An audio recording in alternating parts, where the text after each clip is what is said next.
Kila mtu amepewa talanta kadri ya uwezo wake. Kila mtu amepewa talanta au amepewa kipawa according to his capacity. The capacity to carry, uwezo wako wa kubeba.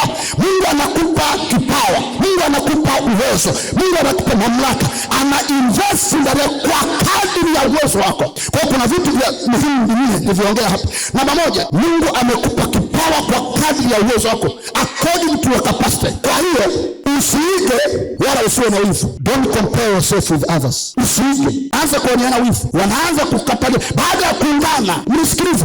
Uwezo wake kama ni mdogo, mpende mwenye uwezo mkubwa ili akupe angalau kuambukize. Kuna watu hapa darasani uwezo wao ni mdogo kabisa, unajua unafurahi kusoma. Mwenzako anaofahamu, alafu nampiga vita.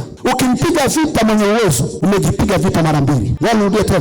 Ukimpiga vita mwenye uwezo, umejipiga vita mara mbili. Na kati ya kitu cha kujua hapa duniani, hatuwezi fanana kabisa. Kila mtu ana uwezo wake, ana kapasiti yake. Ukiona kuna mtu kabisa anakuzidi, wewe kaa nyuma yake, jifunze tu. Jifunze kwake. Acha kiburi. Acha kujiona kama unataka kufika kule. Sifa ya mtu ambaye hafiki mbali ni mwivu na kiburi. Huwezi fika mbali. Kama ndani yako na jealous kwa sababu mwenzako kafanikiwa, kwa sababu mwenzako kainuka, kwa sababu mwenzako kuna kipali amepata, huwezi fika mbali. Ukiona mwenzako amefanikiwa na unafikia ndani yako raha, kuna mahali unafika, kuna mahali unaelekea. Ni kipimo kikubwa kabisa. Ndani kabisa unafurahia mwenzako kukwenda mbele. Ni hatua kubwa ya kwenda mbele.